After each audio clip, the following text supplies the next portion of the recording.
Hello everyone. My name is Sophia and welcome back to my channel. For those of you who have been following, you know that I was really trying to audition for the role of Clarisse La Rue in the upcoming Percy Jackson and the Olympians TV series that will be streaming on Disney+. I don't have an agent, which means that the only way I would have been able to audition was if Disney Plus held an open casting call for the character Clarisse. If you've been following, you would know that they didn't end up holding an open casting call specifically for that character, but they did hold a few other open casting calls for some of the other characters. Even though none of them were for the character that I wanted to audition for, when the first one came out, I still did record an audition as if I was auditioning for Clarisse, and I still submitted it. And the reason was I felt that I had nothing to lose and everything to gain. If they skipped over my audition because it wasn't for the character they were currently looking for, I would have lost out on nothing because they weren't going to be seeing my audition anyway. But if they did decide to watch my audition because it was there for them, then I would still have some chance of moving on and getting cast. Basically, if I didn't submit, then it was definite I would not get cast, but if I did submit, then there was some chance that I might move on, as slim as that chance was. By now, though, it came out that an actress named Dior Goodjohn was cast for this role. I'm really excited for her, and I'm curious to see how her Clarisse will come out. I wanted to say on the video that I posted, thank you guys so much for all of your kind comments. You guys didn't have to watch my video, let alone give compliments, so that was really nice of you. The internet can be harsh, and especially when you're dealing with a fandom, you can come across some toxic people. So I'm happy that instead I came across the kinder side of the Percy Jackson fandom. I also want you guys to get excited for Dior Goodjohn too. This is amazing for her that she was cast in this role, and I'm sure that she really deserves it. Even though it was a closed casting call, I have no doubts that she had to work very hard for this role and she needed to prove herself as an actor to the casting team. And there's a reason why they chose her out of all of their other options. Of course, you guys can still give me compliments, but please don't do it at Dior's expense. It's possible to say kind things to me without putting down Dior Goodjohn. Also, when the series does come out, even if you don't like the way that Clarisse is portrayed and you feel that how I did the scenes in my auditions was better, still please don't get mad at the actress. I think a lot of times actors are blamed for how their work comes out because they're the most visible part of a project, but a lot of times things aren't their fault.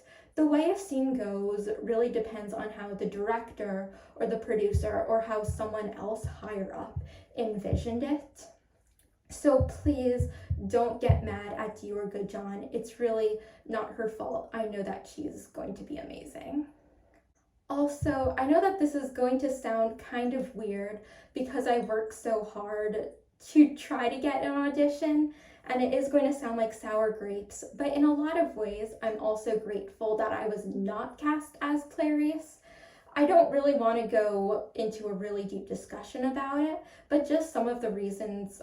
One of them is that all of the attention that I would then receive. I know that I'm making this YouTube video now, but there's a huge difference between making this small video versus getting cast in a role in a book series that's already sold hundreds of millions of copies worldwide, has a huge fan base, has been out for almost 20 years now.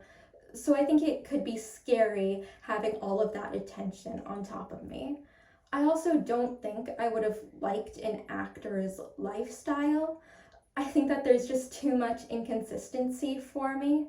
I would only be working and filming as Clarisse for just a small part of the year, and for the rest of the year I would have to try to find other work that could also be temporary.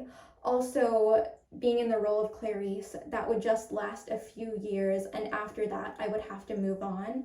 Of course, nothing would force me to continue being an actress outside of my role of Clarisse if I was cast, but still I would be in that kind of sphere. And I really don't think, when I really think about it, that's not the kind of path I would want to be on. I also think that the acting and the entertainment industry can be very appearance based, and I wouldn't want to constantly be judged on my appearance so overtly. Okay, now I want to focus on the more positive sides, even though I wasn't cast as Clarisse. For one, I had a lot of fun preparing for my audition, and I had a lot of fun learning about acting. Also, at least in my opinion, I think that my audition tapes came out kind of professional looking, at least, when they were actually cast in a bathroom. So the way it works is above my sink, I have 3 shelves, and one of them happens to be a little bit below my shoulders. So it's perfect to put my phone down. It's really close to eye level, so it's straight on me. Also, near the ceiling, there's a light bulb, and it's kind of angled, so it points directly at my face, so perfect lighting. Then my grandma was the one reading with me, and she was sitting on the toilet as she was saying the other characters' lines, not going to the toilet, just sitting on the toilet. So I think that you would never guess that just from seeing the tapes alone. I think that they look like they were filmed in a studio, but no, they were just filmed in a bathroom. Also, I can happily say that I became a movie star in a different kind of way. This past year, I was away at college, and I go to college in a place where you wouldn't really expect any films or TV shows to be filmed, but this past year, a major streaming service was filming a movie very close to my school, and they sent out a casting call for locals to be extras. When I found out about this, I got really excited and I applied immediately, and I waited and I waited, and I never ended up hearing back. But there's more. As some time goes by, I think maybe they just got a lot of people to apply at first, and now things have simmered down. Now they could really read through all of the new applications that come in. They probably just lost my information. I'm going to apply again. So I send in another application, and they still don't tell me anything. A lot of time goes by, I don't hear back.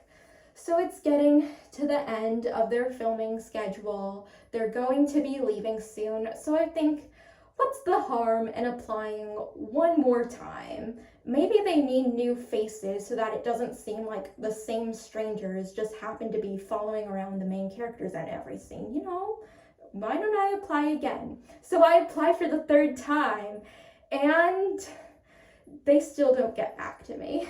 So at this point, I'm thinking, fine, maybe I'm just not meant to be in the movies. So I'm just going about my semester, and by chance, I happen to run into someone who's a crew member on this film, and we're talking, and then I ask them, hey, do you think you know how I could become an extra? And, kind of as a joke, but also not really. But they tell me, they say how there was the online application, but then they say that so many people had applied that they really weren't able to look through everyone, and a lot of applications were just never seen. So then they told me the address where the filming was taking place, and they said that maybe if I went in person, I would have a better chance of being let on set as an extra. So I get really excited about that, and I tell my friend, and the next day we plan out going to visit set.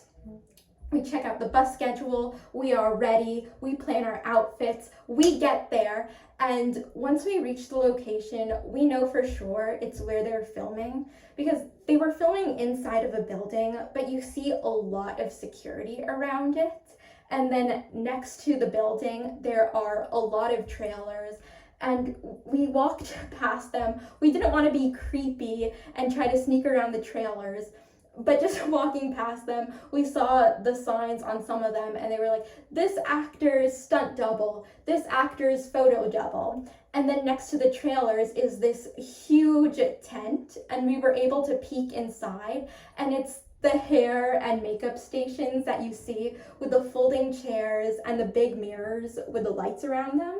We're getting really excited. So we see some people going from the area with the trailers through this door of the building where the filming is going on. So we try to just be polite and go try to, we were kind of shy, but we see some people going in and out. So we decided we're going to walk up to them and ask if it was possible to walk on as an extra. So some people, they just left the building, and I got the sense that they were also crew because they were carrying some heavy things. I don't know if someone who wasn't part of the crew would be bringing heavy things in and out. I don't know. So I think that they're part of the crew. So we go up and we say hey, would you know if there's any way possible for us to become extras? We heard from someone that this was the filming location, and we heard that if we showed up here, there was a chance that we could walk on. And they were very polite, but they told us no. It was okay, totally fine. But then as they walk back through the building again, the door opens, and it's just open a crack, but I look through, my friend said that she didn't see, but as it's open a crack, I get to see them filming, and I feel starstruck already. So I think you could say I got to live out my movie star dreams. Thank you guys so much. Until next time.